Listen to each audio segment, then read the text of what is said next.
What's up, everybody? This is Joey C. from the Brutally Sober podcast, coming at you with my buddy Bobby C. from Anonymous Addiction, My Truth About AA. And today we're going to be talking about some crazy anti-establishment stuff when it comes to Alcoholics Anonymous. And Bobby C. is going to be talking to us about a lot of stuff that we never heard before when we go to an AA meeting. We don't know the actual history of it. We don't know the whole pyramid scheme that goes on and stuff like that. Listen, I've been doing my homework. I've been sober for 2 years. Okay. I'm pretty much like an Alcoholics Anonymous historian. All right. I don't want to brag, but hey, I know my stuff. Okay, Bobby C. So let's just let me just, I want to see what Bobby C can tell us about what's going on with AA that we might not know. I don't think he's going to teach me anything I don't know because, like I said, I'm a little bit of a history buff when it comes to AA. All right. I'm going to be asking Bobby C a lot of questions. I really don't think he knows what the hell he's talking about, but I'm going to give him a chance. And let's introduce Bobby C from Anonymous Addiction. What's going on, Bobby C? Hey, Joey C from over there on the East Coast. Yeah, this is Bobby C over here at the Huntington Beach, West Coast.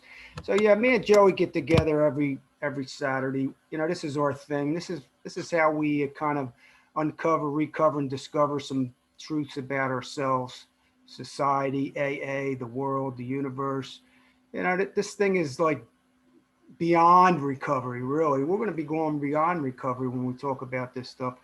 And this may not be for you. This information, you might say, I don't really give a shit, Bobby. And that's okay, because what the podcast is really about is for people like coming, like your court order to rehab, and your parents are going to send you here. Go subscribe to the Alcoholics Anonymous Deprogramming podcast. Check us out, and you'll get some information before you go in. Before you get sent to the rehab, you'll have this information so you can kind of like decipher the bullshit from, what you really want to do, and you'll find out that eventually you're going to make your own program anyhow. So you'll have some information. If you're already in Alcoholics Anonymous, great, stay in, but check some things out. Maybe you're new and you want to be interested in a little more information, so you don't get kind of programmed into the program. And your consciousness doesn't expand, and you don't get other information. That's great for you. And people that are ready to leave, we're going to talk about other resources, other alternatives. So check us out. And people that already left, come on in and join us and kind of share some of your experiences. So we talk about a lot of things on this podcast. And today we're going to kind of just get into, we kind of coined it connecting the dots and follow the money. And, that's not a new thing. You've heard that before. And, when they talk about going down the rabbit hole a little deeper, I'm going to get into like where the words came from, like alcoholism. Who in the hell coined these words? Disease. Who created a disease concept? We're going to be talking about that stuff. We're going to later on, we'll post some words or names on the bottom of the podcast, so you can look them up yourself if you're interested. It doesn't matter, but you're going to do your own research anyhow. Like Joey said, check things out for yourself, because what Bobby thinks and Bobby's reality may not be your reality. Joey's right. I could be full of shit. So check it out yourself. All I do, I know there's a couple things I do know. I definitely don't have a disease. I know it 100%. It's my body. I know I don't have a disease. Today, I don't call myself alcoholic. I don't like the labels, So I know two things that I don't do. I don't call myself diseased, powerless, or alcoholic today. I don't use labels. And that's what my anonymous addiction, as Bobby C sees it, private group is all about on Facebook. Doing away with labels, actually doing away with the addiction model and the disease model, doing away with that, and kind of getting into like learning different things about ourselves, society, uh, recovering from those things more. I'm not recovering from addiction, alcohol addiction anymore, drug addiction anymore. I don't use alcohol or drugs today. And we're going to be getting into other things too about moderation, about the Sinclair method, about harm reduction, about different types of modalities used out there. And you know, Joey and I are actually creating our own program. So we're in this new phase where you could go to every one of them and get a little piece, but eventually all you're doing is creating your own program. So we're gonna actually demonstrate that as we talk and as these shows progress. We're going to show you that it's what you're actually doing is just you're just creating your own program and doing your own thing. Uh, Maybe I better get back to you, Joey, because I took too much time spinning off of that. I'll get back to you and get me back on track here. Well, I want to talk about the history of AA, and I want to talk about how it all started and what is were the founders of AA, did they have good intentions to begin with? Did they get swayed by money? Did they get sidetracked by money, and then that came the main focus? What was the founders of AA's um, drive to push this disease concept? From what I read, they had they were really trying to get the whole country on board to acknowledge that alcoholism was a disease. They're trying to convince doctors and everyone else by this big like marketing production. Why was that so important to the founders of AA to have everyone on board to call alcoholism a disease, or even just have everyone be familiar with the word, the new term alcoholism? Um, You know, stop there, Joey, and let because that's a big question, and that's a great starter. But really, that's like the middle. It's not even the middle. That's like the middle of the situation, and that's a great question because everybody would actually like lead to that, want to know that without knowing the rest. Okay, so everybody like wants to know the history of Alcoholics Anonymous, but that's not where it started. I mean, the whole disease concept started back in 17, let's see, 1800s. You know, it started way back there with Benjamin Rush, Dr. Benjamin Rush. So look that up. Not Joey, but the audience. Look up Dr. Benjamin Rush. And who was who was Benjamin Rush? He was the signer of the U.S. Declaration of Independence.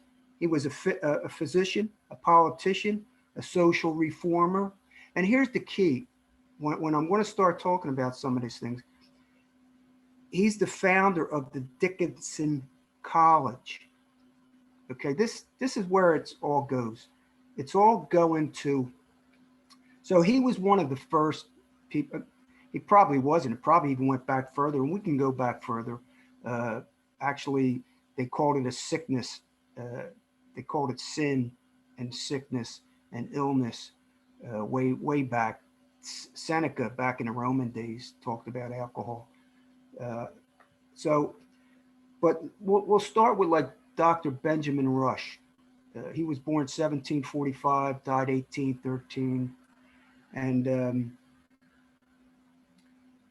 it all started with him with this because it took him probably about 40 years to become a physician and all that. So let's say 1784. So you start there where the disease and the word alcoholism came from. It goes back even further, but like Alcoholics Anonymous did not coin alcoholism, or that they did not start the concept of the disease. Okay, we'll get into exactly what they did do, but they didn't do that. Bill and Bob. It was already called a disease, and it was already called alcoholism. Matter of fact, let's see, you can go back to 1849 with Magnus, Magnus, Magnus Huss. I think that's how you say it, Huss. I don't, you know what, I don't even know how to say words properly, okay? Some people, here's, I'll touch it on this, because this gets to the whole crux of the whole situation of following the money, connecting the dots and following the money. Because society, I think it, way back in the Roman days, it was like if you were so-called like a senator, a politician, or I don't know if they even coined the word professional, educated, or what, you were above, you were on this different plane of consciousness or level. And that's bullshit. You're not. But society, we're told that we are, like, people would call me, you know, I'm saying this stuff, and my kids may someday be watching this podcast, and my grandkids might be, but people would consider me ignorant. Really, they, you know, people are going to watch us and say Bobby C is ignorant. Some people are going to watch us and actually say Bobby C is stupid. You know, they'll use words like that, and that's the whole delusion with this educational system. And that's what we're going to get into, because you have to understand the reasoning for these colleges and education and the indoctrination of them to society, the why, the how, and the why. Even before we get into, like, let's talk about the history of Alcoholics Anonymous. Because shit, you could just go to aa.org and look up all the shit that Alcoholics Anonymous has archives. Okay, you can look up all that information, but it's all going to be slanted and perceived with their reality of making Alcoholics Anonymous this wonderful thing because they're in it, you know. And we'll talk about that too, but we got to go back into history. This podcast is going to be probably 3 series. Okay, this is just part 1 of connecting the dots and following the money. So just with that little brief introduction about past with alcoholism and disease, you have any questions with that, Joey? Well, we might be breaking this up into 12 episodes, all right? Because I'm gonna. No, we don't want to do 12. No 12. We don't want 12. I'm gonna dissect the shit out of everything you say. I really want to know everything there is to know, and I'm gonna fact check everything we talk about. So I'm glad you said that there's a lot more to go over than just labeling of alcoholism and the disease concept, because I had a feeling that's not really a starting point. There's a lot that transpired before that. So can you tell me what, if you think Benjamin Rush, if you think that's a good place to start, what's this guy's motivation? Why did he start the Dickinson College? What was the Dickinson College all about? I don't, you know what? I'm still doing research on Benjamin Rush myself. Okay. All I know is that he was one of the first persons that coined alcoholism as a disease. His motivating factor, see, we're going to get into all that because back in the 1800s, you had the temperance movement. Okay, so we're going to go like from Benjamin Rush to Malchus Huss. And then right then, during that period, we have the temperance movement. So you have to research. So you're going to, I'm not going to do your research for you. I'm going to check into it more. I'm going to dig into it more. Okay, but there's no need to, because I'm not blaming Benjamin Rush for creating some cult of Alcoholics Anonymous. Okay, because he didn't even know what the hell what was going to come about his. All I'm saying is that the colleges is where, let's just put it this way, the colleges is where the prestige, the power, and the money comes from. Okay, so you're talking, he was a physician, he was a politician, he was a social reformer, and that's what the temperance movement, the whole temperance movement was. Okay, so we have to understand what the temperance movement actually was. And it was, see, back then, alcoholism, or let's say use of alcohol, was a problem back then. That's way back then. It was a big problem. And most of the temperance movement, but not all of the temperance movement, was a religious, came out of the religion, religions, out of the churches, but not all from the churches, okay? Because the women were behind the temperance movements because, first of all, they found out that drinking a lot of alcohol, they were the men were spending their monies because most alcohol, let's use the word alcohol because the point alcoholic were drunkards that were sinning, and they weren't paying their bills. They were treating their kids bad, treating their wives bad, same as today, but today is like millions of times worse. And here, I'm saying millions of times worse. That's somebody's going to say you're crazy, fuck even saying that, but I'm just saying it's so worse today. And here's the thing: we're going to go from how small it was back then, because the temperance movement was big, but the population wasn't that big. So you had the temperance movement against alcohol, and they always wanted to go for an alcohol reform. So they're all reformers, okay? Because alcohol was a problem back then,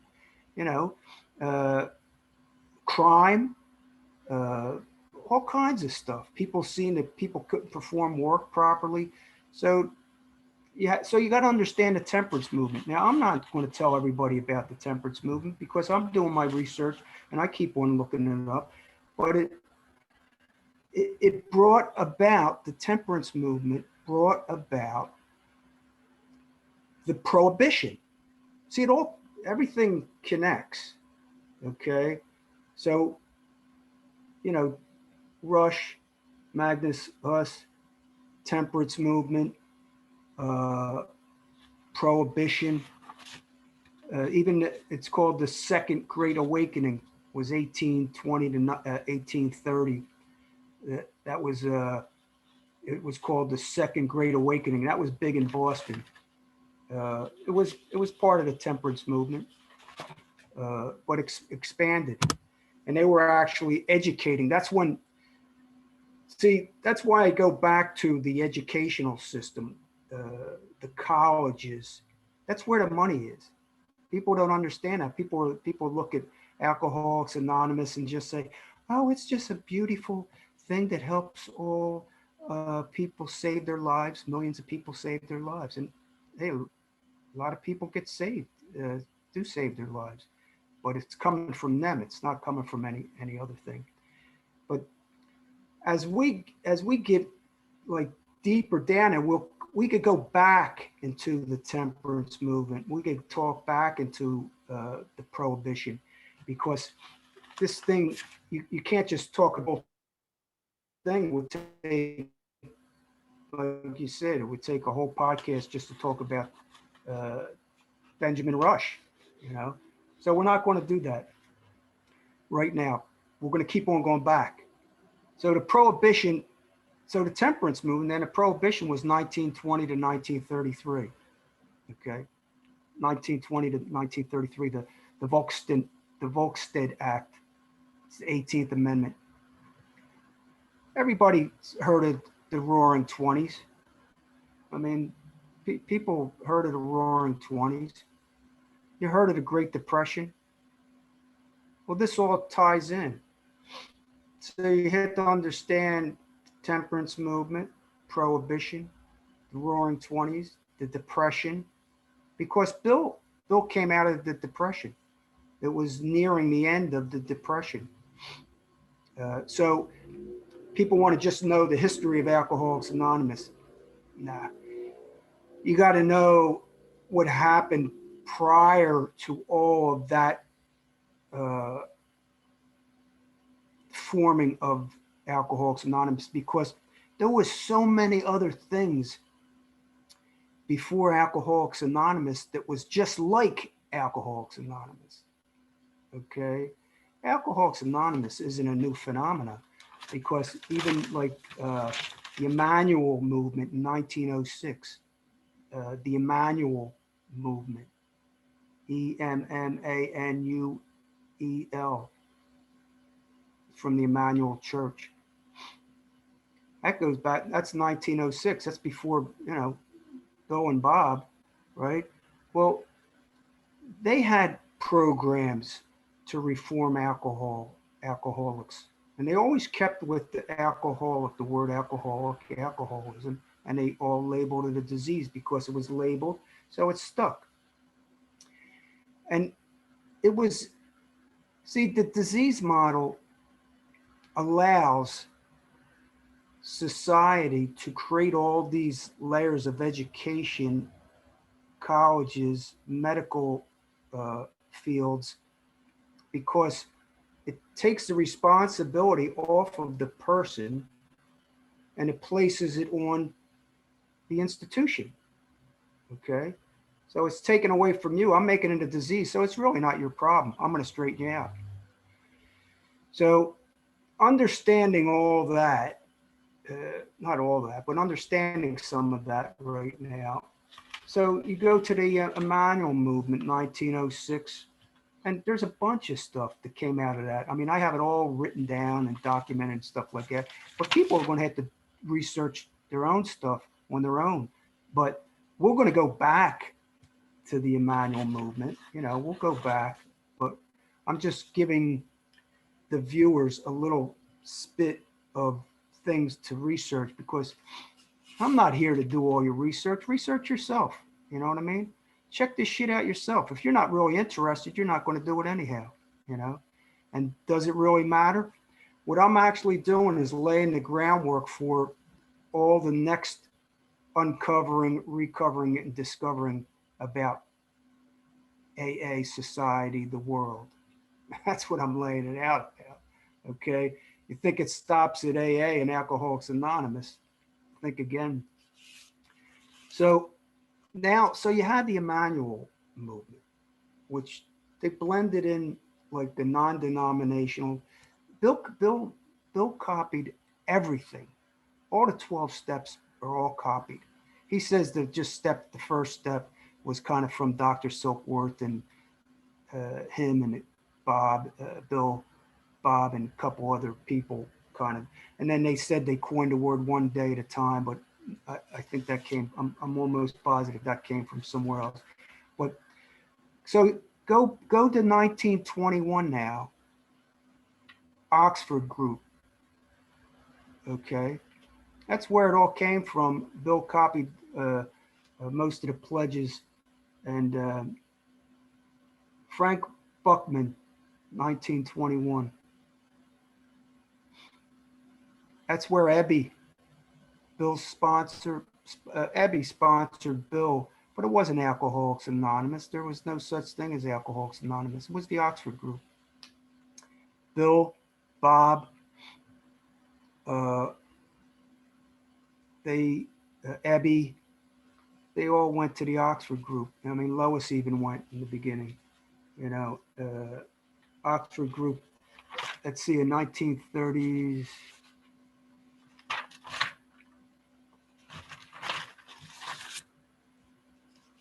Yeah, Bill joined the Oxford group following the spiritual awakening. After he had this so-called spiritual awakening over the town's hospital with Silkworth, Dr. Silkworth, who's another whole story, because all the physicians, all the reformers, all the people that created all the educational systems, it was all.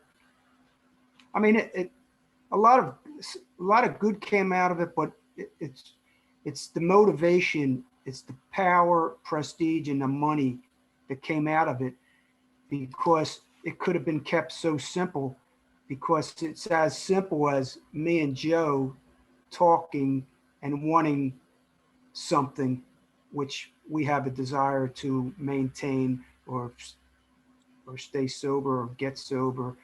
I mean, I'm not doing this to maintain my sobriety. That's for sure. I'm not doing it for that. I don't need to do this to maintain my sobriety from drinking or drugging today. I do not need it. But it's as easy in the beginning as two people meeting, and that's goes way back before Bill and Bob, because it was passed on to Bill that this is a great way to do it. Okay, so Bill didn't make this up. One alcohol meeting another alcohol. He didn't coin that, make that up. So it's as easy, as simple as one person having a desire and another person wanting to help, and we could do it together. But this thing got so complex and so prestige with money and power and control. The money, people say, where does the money come from? Where's it good? How do they make it? They make it with all education. Why was the AMA created? American Medical Association. These are questions that has to be asked. When did the AMA originate? American Medical Association. I mean, 1847. Okay. Before the modern medicine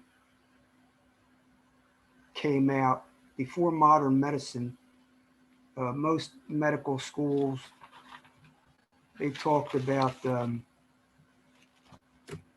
they talked about holistic practices, chiropractic, naturopathic, herbs, different types of vitamins and stuff like that.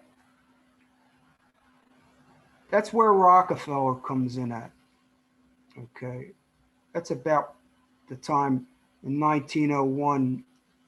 Rockefeller, the old man, not the same. When I talk about the Rockefeller with who helped design, not helped, Bill and Bob, if you think they designed a pyramid, Rockefeller's associates created and designed the whole pyramid structure of Alcoholics Anonymous. I believe that 100%. And we're going to get into all the aspects of that and why and how I believe that.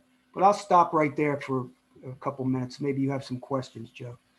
I want to go back just a moment regarding the temperance movement. Now, the temperance movement, they weren't a bunch of alcoholics trying to get sober, right? They were a bunch of people that saw that alcoholism was a problem before they did they even coin the term alcoholism at that point yet?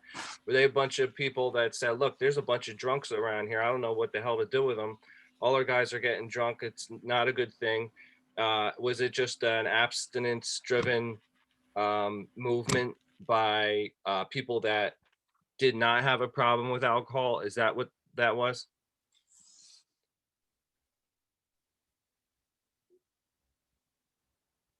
Yeah, you were breaking up a little bit there.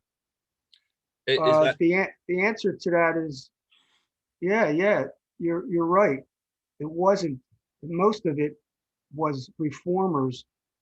Some of the people had a problem themselves. Some of the reformers had a problem with themselves. Like in the manual, like a lot of people went in and had a problem and got cured through God. And then, but you're right, most of it wasn't people that had a problem. They just seen the problem in society. Mm. And it was more driven out of that, okay, pure, I guess, movement. It was that was a movement that went into, see, because a lot of politicians and bigger people forced the hand of the government to put these restrictions on alcohol, and that's when the prohibition came about. But the prohibition wasn't about you could still drink. You didn't get locked up for drinking. You could have it in your house. You could drink. It's getting it. The prohibition was about the sale, manufacturing, and transportation of alcohol. And we could get into that because there's a lot of debate about that, because everyone knows the Rockefeller family. They own 90% of the oil fields and oil production. And this is when, like, Ford, see, it all, like, it's hard for me it's got to be on paper. People got to check it out and connect their own dots, because I don't have it like I'd have to put it on my whole wall in the house, to connect all the dots. But Rockefeller, the old man, ethanol, if anybody knows what ethanol comes from, it's a distillation. It's a distillation of alcohol. Okay. And Ford, back then, they could run engines on ethanol. But hell, Rockefeller didn't like that shit, because he's pumping oil. He's refining it to gas. He wasn't drilling, he was refining. Okay. Ethanol was a deterrent. It was like, screw this. I'm for prohibition. Yeah. And he was for the temperance movement way back then. I'm for prohibition, because I got to block this shit, man, somehow, because it's going to interfere. Because back then they had Ford invented stuff where the distilleries, you could make the stuff on your own farm and distill the ethanol to run your engines on your own farms. So people have to check that out. Check out Rock. People always say, "Oh, why do everybody talk about Rockefeller? Why is everybody talk?" I'm going to talk about other people, but if you don't know the family of the Rothschilds and the Rockefellers and the Carnegies, then you don't know nothing about friggin' monopolies and control, and who controls the world and society. Everybody will say, "Oh, the Rockefeller conspiracy and shit." It's not a conspiracy. Well, everything's a conspiracy, but look up Rockefeller medicine. Look it up, Rockefeller medicine. He wasn't. See, now I just touched base on the ethanol, right? So what does Rockefeller have to play with that ethanol? He didn't like the ethanol. Some debate that.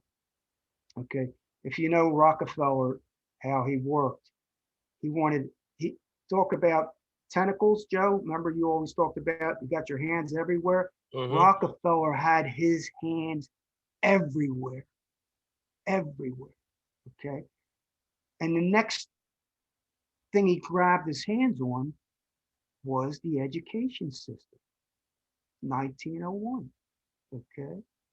So check out Rockefeller, the medicine, and why Rockefeller wanted to transform the whole education system from holistic to modern medicine.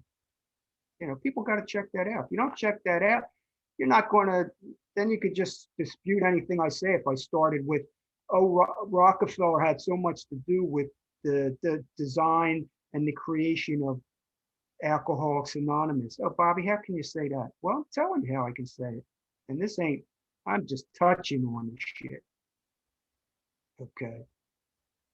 Back to you, Joe. You got anything to say on that? Yeah, I want to know about the this Emmanuel movement. Was that just another temperance movement?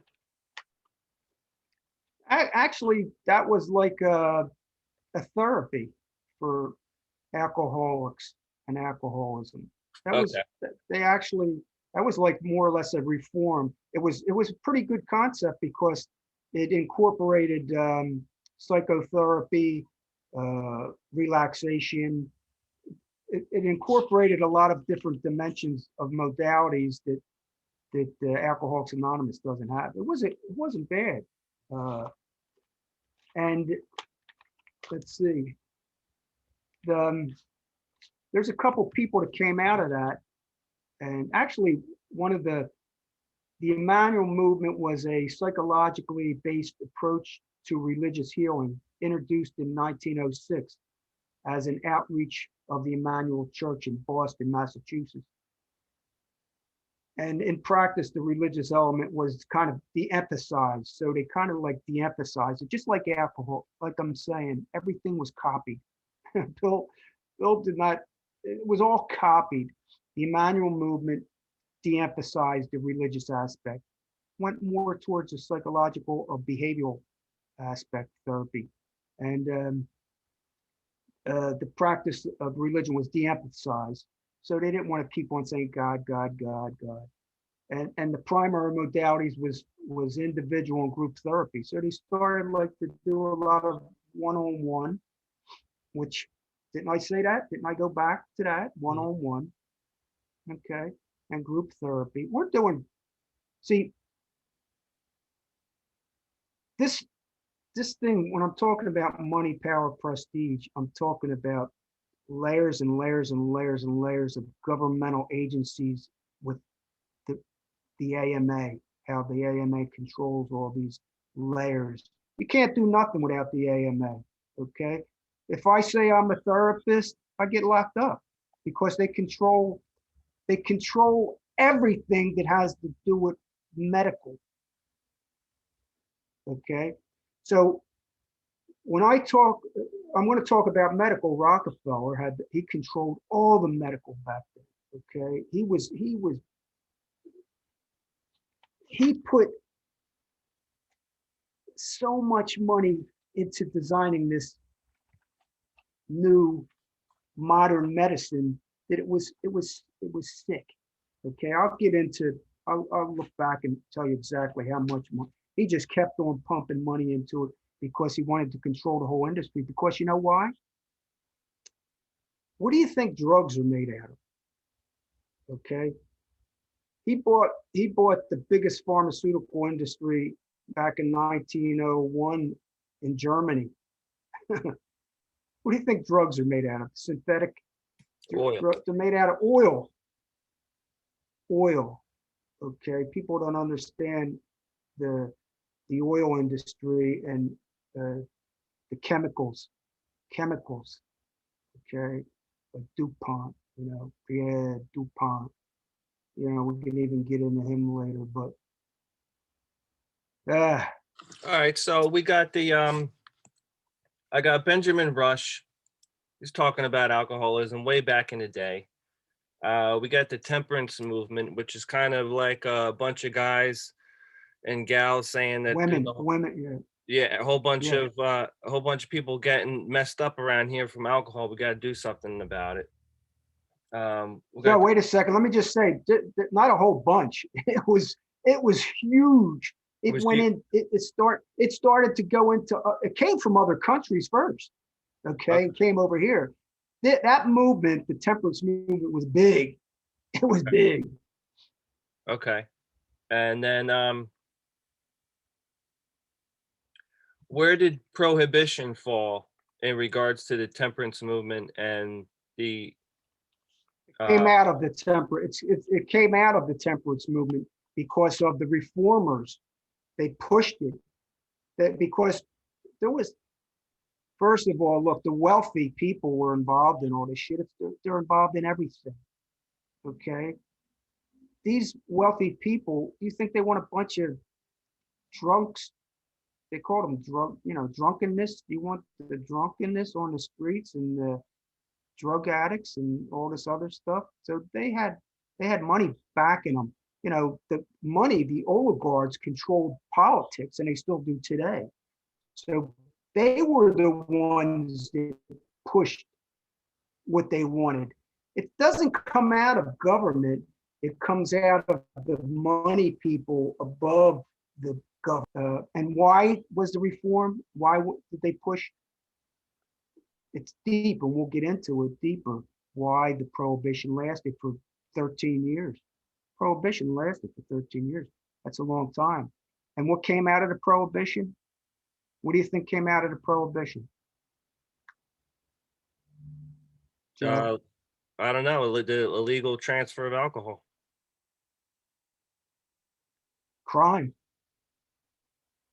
Where do you think the organized crime came out of? Organized crime. They drank more probably during the prohibition than they did before the prohibition. Mhm. Okay.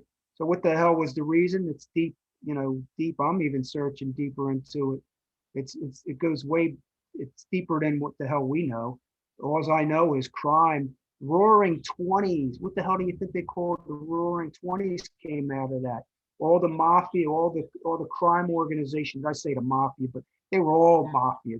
Everybody said when they say mafia, they think Italian. There was a bunch of mafia. Matter of fact, today the mafia is the government, okay, and politicians. They're the mafia. Lawyers and judges, they're the mafia today.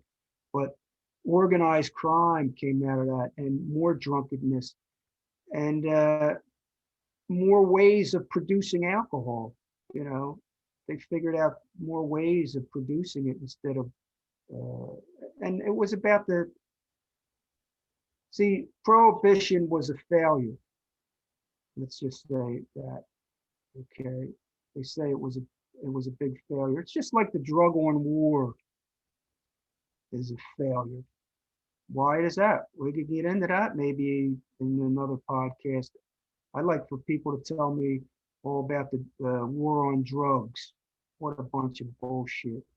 It's another political thing like the prohibition almost. So why wasn't the Emmanuel movement successful? It was kind of a treatment for alcoholism, and they didn't emphasize on the religious aspect of it.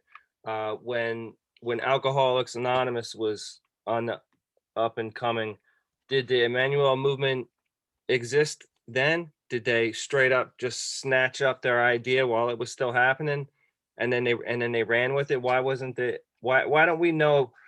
Why do we know about Alcoholics Anonymous and we don't know about the Emmanuel movement? I don't know. I'm still checking into it, but it says they only lasted 23 years. Why? Who knows? The church, I don't know. Let's see if the church is still going on. The church might be still there. It says the movement lasted about 23 years. Probably, I would say it probably died out because, well, let's see, 23 years, that would make it 1929. It died out. Alcoholics Anonymous program really didn't, get moving until 1940. So that's 10 years later. What happened in between the 10 years? Excuse me. What happened in between the 10 years is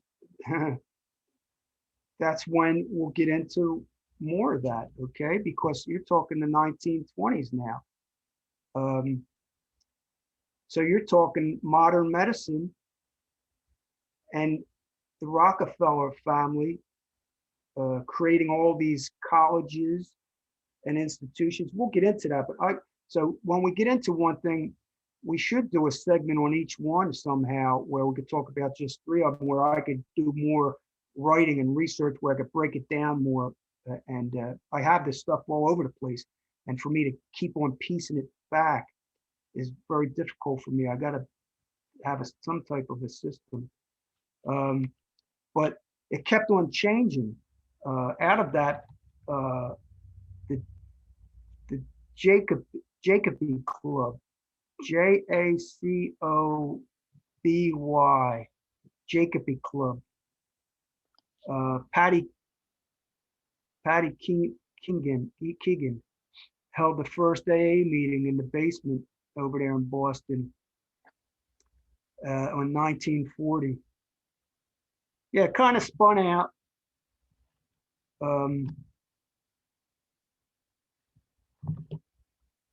1912, 2/3. They had a good success rate too. Out of that, Peabody came. There's kind of a bunch of therapeutic models that came out of that, and they spin off and they create new therapeutic models, and they push books. Then they write the books. Then they have the therapy. Then they get people to go there because that's the newer thing. It's always the newer thing from the book.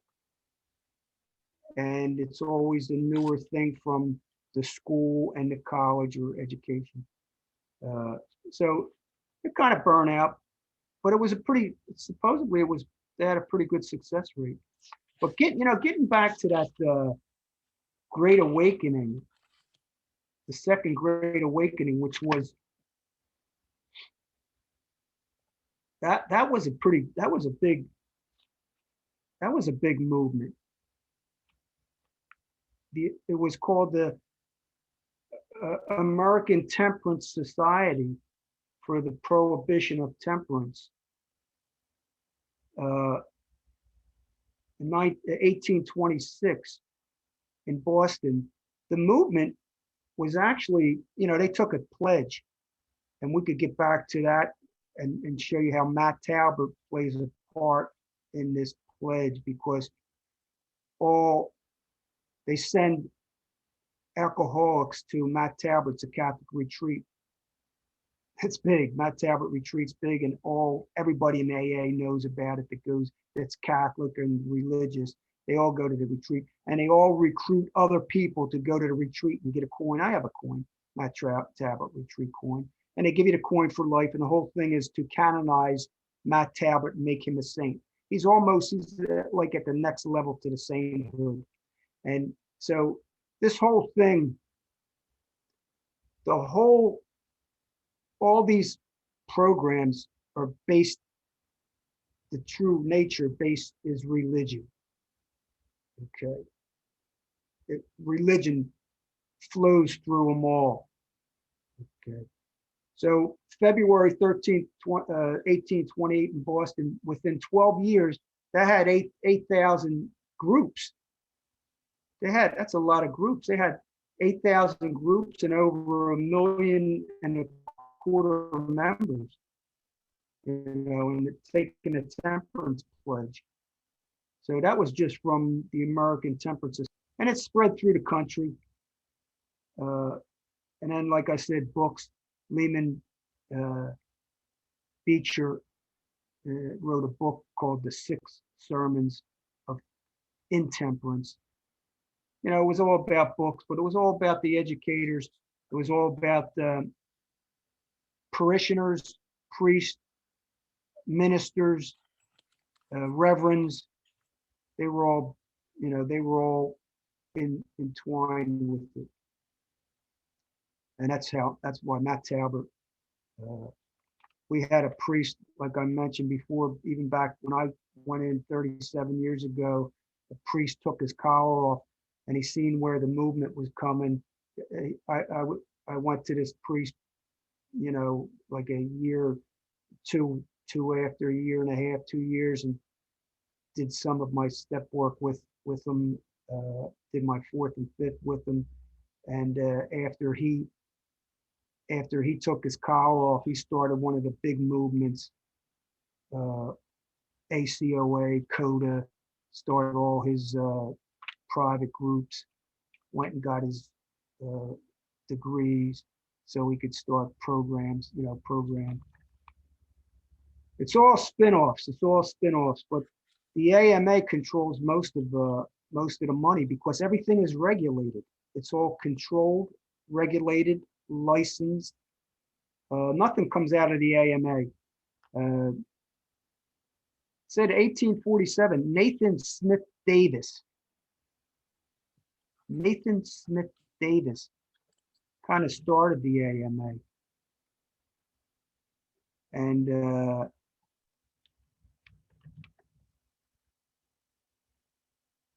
but in 1849, Marcus, what did I say? Magnus Hess, Huss, who was a Swedish physician.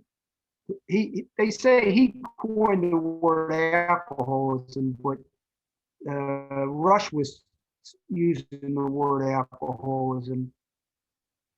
But all this stuff is documented, so who knows? He wrote a big chronicle. It was called Alcoholismus Chronicus. Alcoholismus Chronicus. He wrote this piece about alcoholism and the chronic use of alcohol, which they called alcoholism. But yeah, some of these movements were they were good, and I think that they were religious and all, but I don't see that big of a deal. As far as the big deal that I see is all the big players that are behind it, okay, and why and how. I don't know. So we're up to like 1901, where Rockefeller takes over the modern medicine. Let's stop there, and we could kind of what are we getting near a half an hour? We could stop there and go deeper into the rabbit hole with that, but I'd have to really start to categorize it because I have it all over the place in these pages. So I had to categorize it. So we could do that next week deeper, but I'll just start the sequence a little further now. I'll just go down the line a little bit more with so you're talking the modern medicine. So how does that play into today? Shit, we could keep on going, but let's see. So we got the 1920s, Prohibition lasted 13 years. You had the Depression. The Depression went from, what the hell year did the Depression go from? Depression lasted into 1930s. And Bill and Bob came out of the Depression. Bob was working in the hospital. He was a physician. He was a drunken physician, but he was a physician. And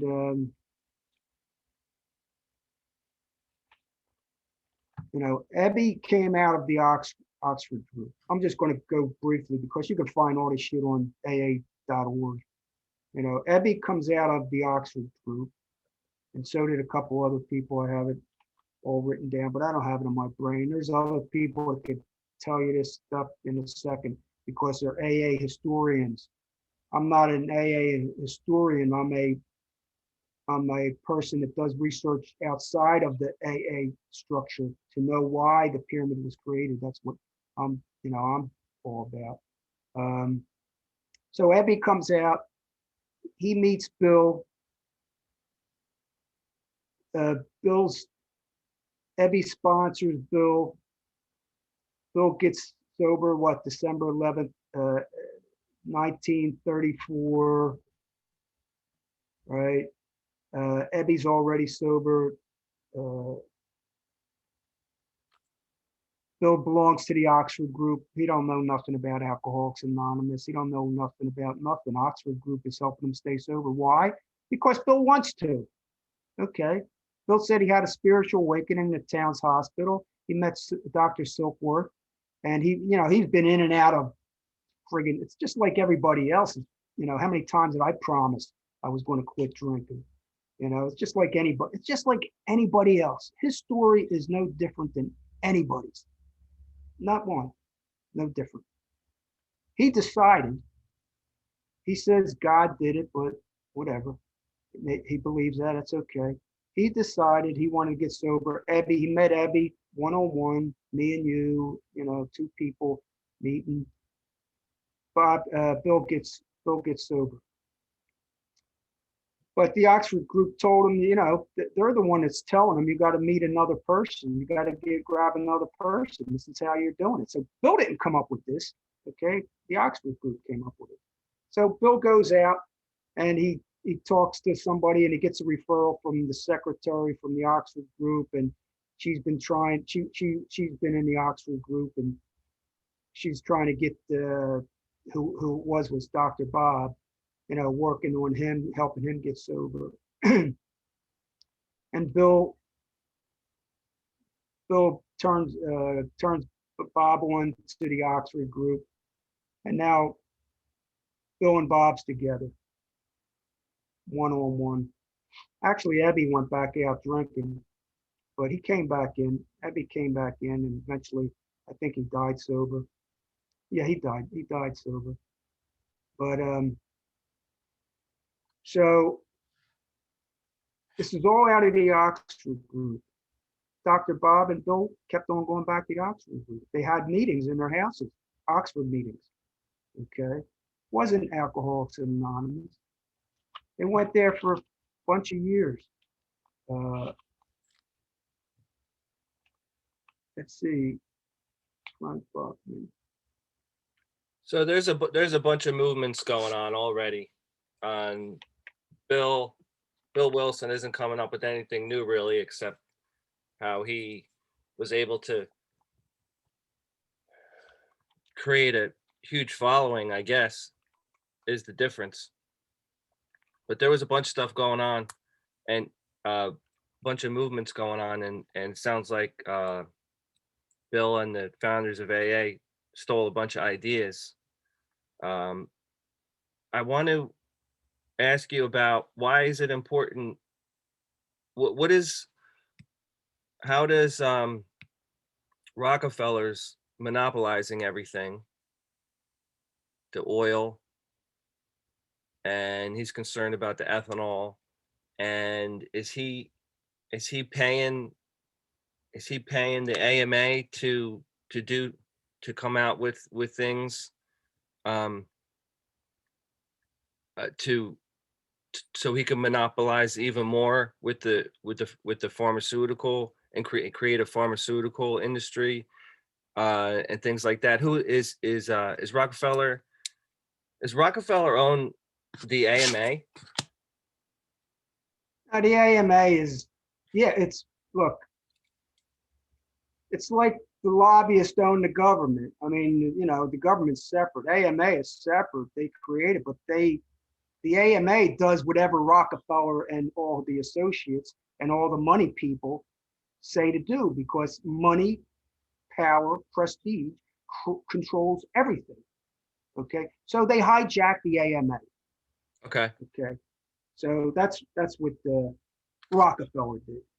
Okay, so the AMA is controlled by the new system that's coming out, which is the modern medicine.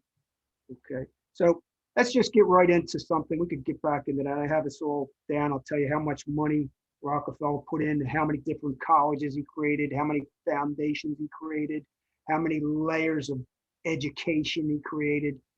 I'll get into all that maybe in just one podcast. But to go a little deeper, just so the audience don't get bored and saying, well, what the frig's it got to do with Alcoholics Anonymous? And you I think you said it. You said it just a minute ago. What's the difference between AA and why is AA successful? Well, if you had Rockefeller's brains, associates, and power behind you, you would be successful too. Okay. Uh, he owned the medical industry. So he was looking at AA for shit since 1937, 38, 39, 40. He was watching it because somebody, see, they came to the associates of Rockefeller. Bill's brother-in-law uh, was a doctor. He had money. He was rich. He knew one of the associates from Rockefeller, and he connected him with Frank Amos, who Frank Amos was the. There's three other players. I got it written down. I got to write it down. I got to put it on paper, and we'll talk about it next time. Frank Amos went and did a report. He checked this new thing out that was happening because Bill and Bob left the Oxford group, okay, and they got fantasies of opening hospitals. They already talked about this. I mean, way back then, before Alcoholics Anonymous was formed, what they were going to do. They were going to open up chains of hospitals. They were going to have paid workers. They were going to have workers to pass the message along. They were going to have meetings there. They were going to have the hospitals. They were going to write their book. That was a big thing. They were going to write. They knew, they kind of had a structure what the hell they wanted to do. Because, look, Bill was broke. Bob was a drunk. You think he had a lot of money? No.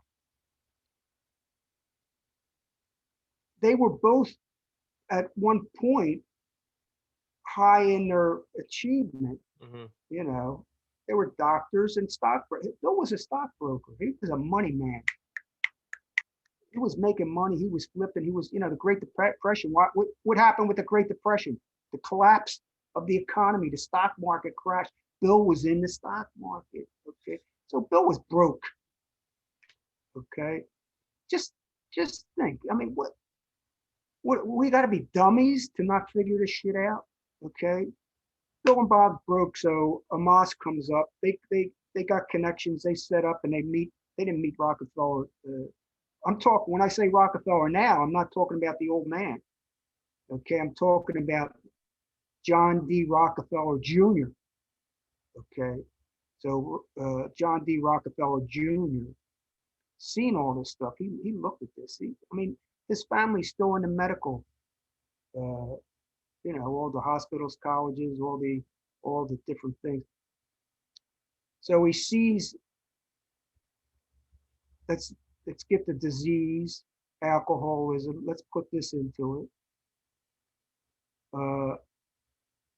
Oxford group actually codified a lot of the steps. So before the book was even written, Rockefeller had his hand in it. Okay, because they actually were showing some proof. Because the Rockefeller family was in the temperance movement. They were in they believed in the temperance movement. Okay. They pushed the temperance movement. They believed in it. They believed in prohibition too. Okay. So this was like he could see shit. They're geniuses. He could see stuff, the structural stuff way before. He looks at things different than Bill and Bob's looking at it. Bill and Bob's looking at it making money, but Rockefeller probably told them, or Amos and the other associates probably say, look, Bill, this shit's going to be bigger than you think. We're going to take it over, but you're going to make a lot of money. You're going to make royalties on the books. You're going to have power, prestige, and you're going to have a lot of money. You and Lois and Bob will be taken care of. Don't worry about it. Okay. And they did take care of him. In the beginning, they made it like they They didn't do anything for them there. They paid their houses off. Uh, they gave them like $1,000 a week, a month, or whatever. They paid them until they got this thing moving a little bit better.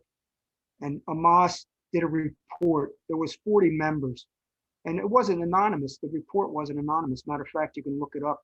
The Frank Amos report from Alcoholics Anonymous, and they have the names of the people, last full and last names, how much sobriety they had, how long they were drunkards, and a couple other statistics. And that was attractive enough for uh, Amos to go back to Rockefeller and say, you know what, they got some shit going on here. Let's get into it. Why would they want to get into something like this? Well, the pyramid, the top of the pyramid, there's only trustees. I don't know how, I'll tell you how many in the next podcast, but back then there was like 6 of them. There was like 5 of them. 3 of them were non-alcoholic, and they were all the rich. Moss was one of them. So Moss was one of the top trustees on the pyramid, right from Rockefeller Foundation, right from the Rockefeller Foundation. And he got to be one of the trustees with 2 other pretty wealthy people. And that's how it still is today. From Alcoholics Anonymous? Yeah, today is still, the trustees are at the top of the pyramid, non-alcoholic, alcoholic, but they're all big people. The alcoholics, they put them in as a face, but the non-alcoholics really control the foundation. And Alcoholics Anonymous is a 2 corporation. It's the World Service Inc., made up of 2 corporations, and the Grapevine is the other corporation. The World Service Corporation, I would label that as the members, to get the dollars from the members. They get the direct volunteers. That's the whole pyramid structure. The Grapevine is the distribution of every pamphlet. There's thousands and thousands. You ever go into an intergroup building, go into an intergroup and see all the literature that's sold? Hundreds and hundreds and hundreds. The money is made with the donations, the volunteer, and all the literature. The Grapevine is the distribution center of the propaganda indoctrination machine. Okay, so it's 2 corporations in one. And why would Rockefeller be involved with this? Because out of the AMA, I don't know, it's 1/4 after, we're getting into 45 minutes. We're gonna stop at about probably 5 minutes. We should stop so we can regroup. Why would Rockefeller get involved in this? Because first of all, he sees a temperance movement, which is abstinence movement, which he's into. He didn't give a shit about alcohol. He didn't drink. I don't think he drank, really. He cared about power, prestige, and money. That's all he cared about. The whole Rockefeller is just about money. So he's seen that there's going to be layers and layers. It's nonstop. The alcohol recovery industry is a multi-billion, it could be $1 trillion industry. There's so much money in the addiction recovery industry. Okay.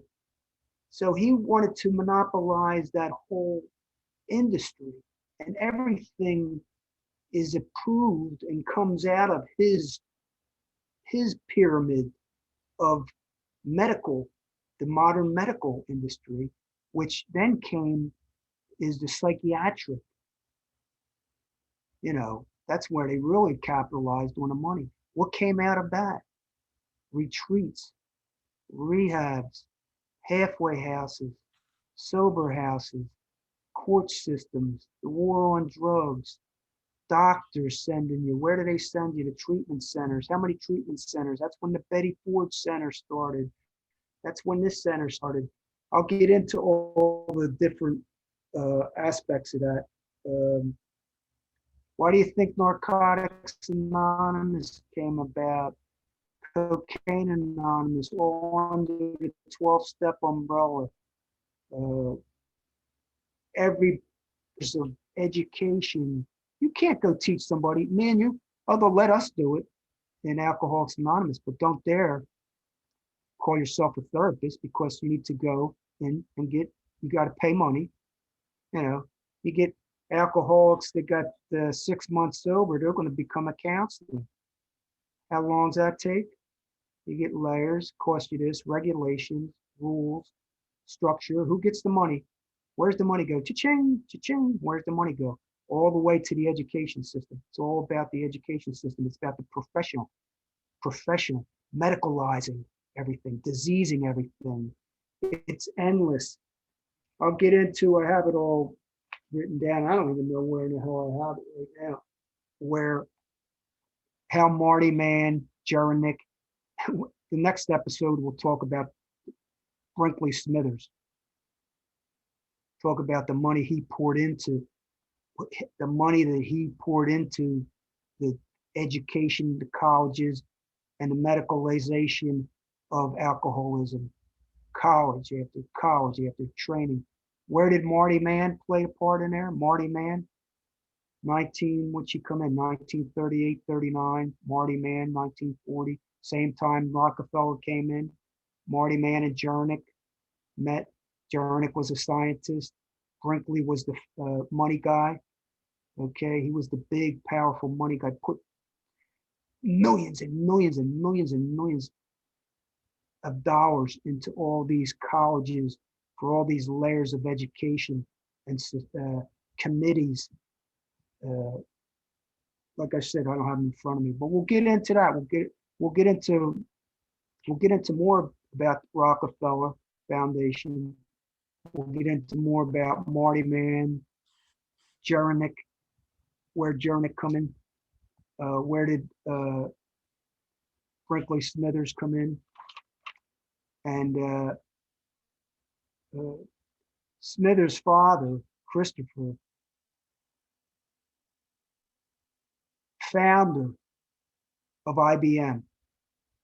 The founder of IBM. Try to find him. Try to look him up. Christopher. I got it all here. Next week we'll talk more about these players and about so what does that tie into Alcoholics Anonymous? It's like a distribution center. Okay, you come in, you go out. You come in, you go out. You come around. Everybody that goes to AA is either going to a therapist. And then we'll talk about the pharmaceutical industry, why the psychiatric industry. Tell me they don't put people in medicine, drugs. And then we could talk about it's never ending. We could talk about this for a long time. Any more questions, Joe, about that? What I just talked about? So we got Bill and Bob. Bob is his doctor who was successful, and now it was a drunk, and now he's sober with Bill. Bill was a big time Wall Street guy. Now he's got no money. They're working on this AA thing. They need basically an investor. So Bill's got his brother-in-law has a connection to one of the guys that's associated with Rockefeller. This guy comes in and does some study within Alcoholics Anonymous. Frank Moss. Rockefeller says, "Oh, maybe this is a good investment." Is that this basically what's going on? Rockefeller sees all this stuff, and he says, "Okay, this is something I can invest in," basically, right?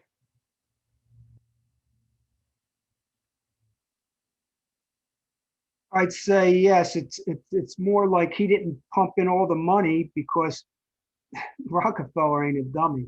He knew that this whole thing was going to be a volunteer system from the pyramid, and all the pyramid at the bottom was going to be members and volunteers. He didn't need to put that much money into it. He looked at it. He looked at it outside the triangle. He looked at it outside the box. So people said, "Oh, he didn't invest that money," and he bailed Bill and Bob out. He bought. I'll get into where he bought all the other shares out because Bill made a stupid move with another member, and he stole the book idea off of the other member, and he had to sell. Rockefeller had to come in and buy all the shares back off of all the people. Mm.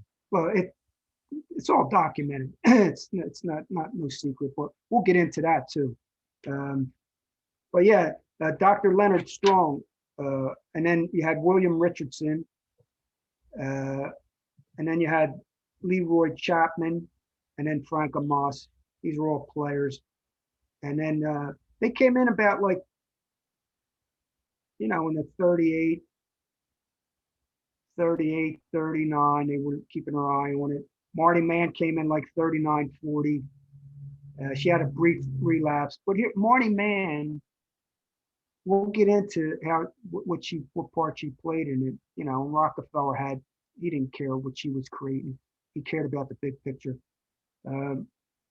Bill Wilson, Bill W, sponsored Marty Mann. That was Marty's sponsor, Bill Wilson. That wasn't. They had no connection, right? There was no connection there. We'll get into Marty Mann and what part she played into it. But we might as well. We can go. We could talk about it a little more, but I think we should stop there and get my shit together because the brother-in-law was Bill's brother-in-law was Dr. Leonard W. Strong, and then he turned. Leonard called up William Richardson, who he knew. He knew he was involved with Rockefeller, and then Amos came in, and then Leroy Chapman came in. So these players, and later became a longtime trustee of AA. These guys became a trustee, and then Rockefeller helped them. Don't you think he helped them set up a foundation? You don't think he helped them set up a nonprofit, the organization? That once you look at this organization, they say it's not organized. Alcoholics Anonymous is not organized. God, 12 steps, 12 traditions. Wait till you get into and see the 12 concepts. The 12 concepts, of the pyramid. It's crazy. But just to touch base on R. Brinkley Smithers. Here's some of the names that they created. They created the National Institute for Alcoholism. See all these institutes? They were like, there's big money in all of it, but Rockefeller didn't care about that. He cared about controlling the licensing, the regulations, all that other crap. NCADD, Dependency, Alcohol Counseling, Alcoholism and Drugs. She started and helped with the Smithers money. Now you got the Smithers money coming into it. And that's when he got involved with all these promotions of all the committees and the institutes. And that's when they designed the education system. That's when all the education, but it's all educating people about alcoholism. Okay.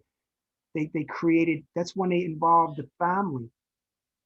Okay, that's when all the books came out with all the ACOAs and all the CODAs and all the spin-offs of 12-step and all the books and all the layers of therapy and therapeutics and modalities. And Marty Mann stayed in AA, and they actually had retreats way back then, years and years back then. We'll get into more about that. Any more questions, Joe, about that? Let's kind of wind it up. Well, real quick, I'm I'm Joey Scroller. I'm just going through YouTube right now. I stumble across the Alcoholics Anonymous Addiction podcast, and I hear two guys talking about all this stuff. And I'm a guy who goes to AA. It's helped me out a lot. I've been there for years. I always put money in the basket. I love everyone in AA, and I love everything about AA. And you're telling me about how Dr. Bob and Bill got Rockefeller involved, and now everyone's making all this money because it's a pyramid scheme.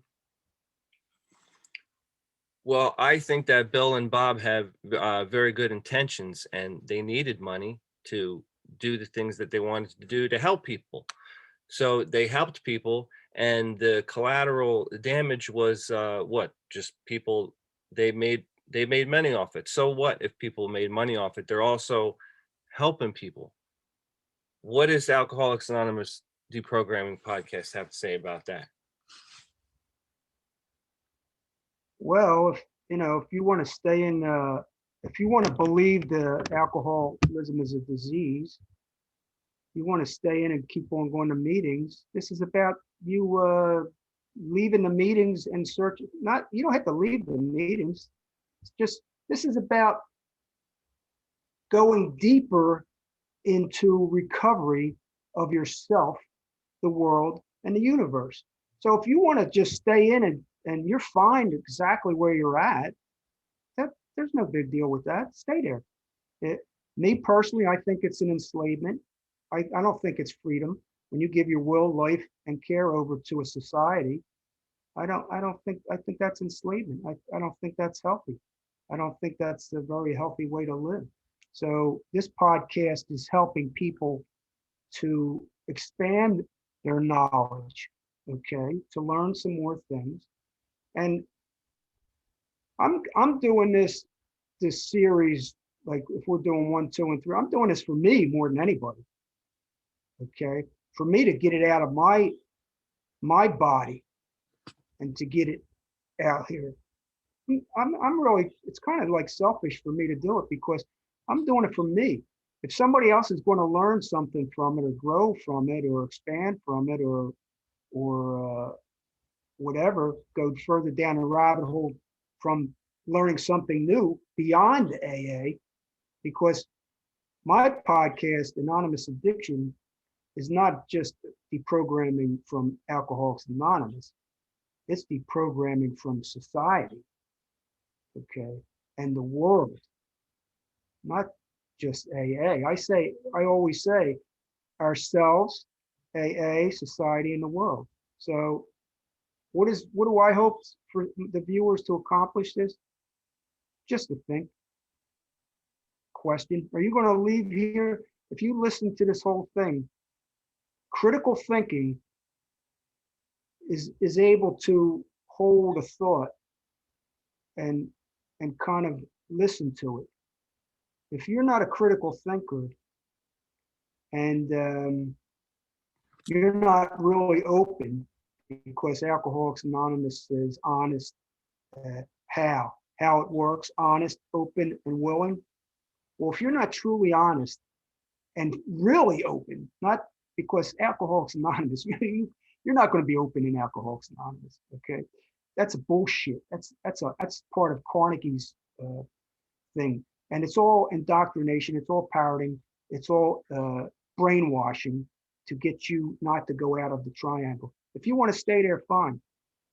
I didn't want to stay there. I was a hypocrite being in there. I was trying to help people inside the rooms, and I wasn't crazy, but I said things very, in a way to help people think. So if I can help somebody think, even if they think Bobby's an asshole, I ain't going to listen to him. I don't give a shit. But I want people to start thinking critically, where they can listen and maintain other information without using their defense mechanisms that cut the people off so quickly where they cannot listen to any other information. I hope you think a little, just a little, maybe one little piece. Think, question, observe, and become aware. Become aware of what's going on around you when you're listening. When you go back in the meetings, you're not going to be the same person. Guaranteed. Guaranteed you will not be the same person. You'll be a different person. You'll be more aware. Okay. So you're going to go in there with a different awareness. Now, if you're going to shut us off, if you're going to say, I don't believe none of this bullshit, screw him, he's a bunch of bullshit, he's against AA, he's got this thing against AA. I'm not for AA, against AA people. Yes, I am against the AA pyramid. Yeah. And I'm against oligarchs like Rockefeller who control, manipulate, and indoctrinate society. Yes, I am. Okay. I'm against the alcohol industry that robs our children and families and wives and shit. Yes, I am against the pharmaceutical industries and the tobacco industries.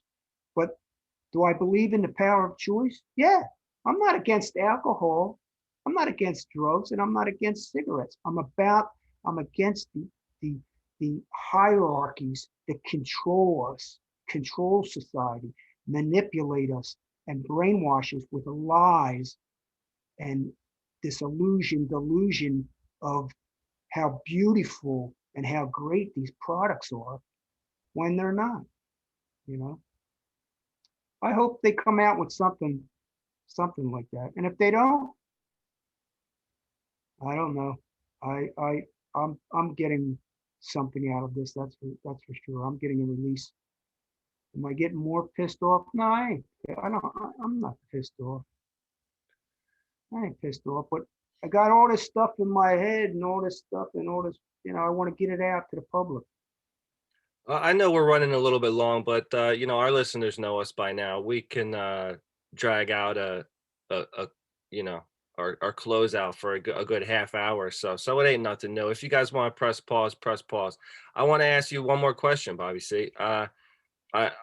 You personally, what's your thoughts on Dr. Bob and Bill? What do you think their main motivation was? Was it helping people or was it making money? And what do you think about those guys as individuals? Do you got respect for them or do you think they're full of shit? Look, I know enough about the world. I'm old enough. I've had a few businesses. Okay. So I know that you can have all three things. You can want to help people, you can want to make a lot of money, and you can want some power and prestige. And Bill and Bob wanted all those things. Nothing wrong with that. I know that a fact. Did they do it pure out of no? Do I believe that they did it pure out of helping society? Hell no. Hell no. They didn't do it out of pure helping society. No, they were looking to make a bunch of money. Okay. And I don't have a problem with Bill and Bob. I don't talk about Bill and Bob that much, to tell you the truth. I talk about the societies more. Bill and Bob were just two people like me and you talking and trying to stop a habit that was creating havoc in their life, which is we're all doing that in some form or another. I don't care if it's social media, porn, food, drugs, alcohol, tobacco. I don't care if it's relationships. I don't care what the frig it is, using your cell phone, anger. I don't care what habit is not beneficial to you. So we need to try to create or change this habit into a more healthier process for our body, mind, and spirit. What the hell was I just talking about? Well, I think we'll leave it at that. What was the question? What did you even ask me? Did you ask me a question? What the hell? I can't even. I can't even remember. Oh, it was about Bob and Bill. Hey, it's about Bob and Bill. Bob and Bill. Look, they were human beings. The Right. freak. How can I judge them? He loved the women. He loved the smoke. He loved the popularity. He loved the prestige. He liked Mm. the money. You know, he, he made a bunch of money. He wrote books and shit. He's not the one I'm against. I ain't against Bob and Bill. You know, I'll tell you what. The other societies we're going to talk about how the secular AA and my friends over there in AA Beyond Belief. We'll talk about the secular AA and how the Alcoholics Anonymous pyramid is even going to get bigger because they refuse to separate themselves from Alcoholics Anonymous pyramid. They want to stay in that pyramid under Alcoholics Anonymous. And we'll talk about that. And I just wish someday they would separate from Alcoholics Anonymous because all they're going to do is make the pyramid bigger. That's all. More books, more pamphlets, more money, more power, prestige. But that's enough. Don't forget to subscribe to Alcoholics Anonymous Deprogramming Podcast.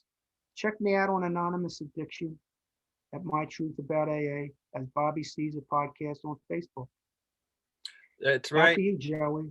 Yep. And don't forget to check old Joey C out. My podcast is called Brutally Sober, and you can find it on any podcast hosting platform.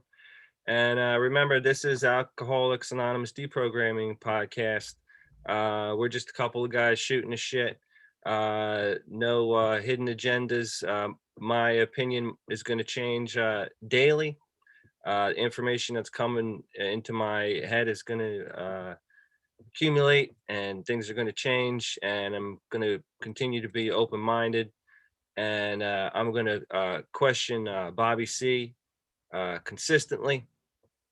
And remember, this is a extemporaneous podcast. That's my new favorite word. I'm learning a lot of, if I'm not learning anything about AA or sobriety or whatever, I'm learning a lot of good old school vocabulary over here reading this old bullshit.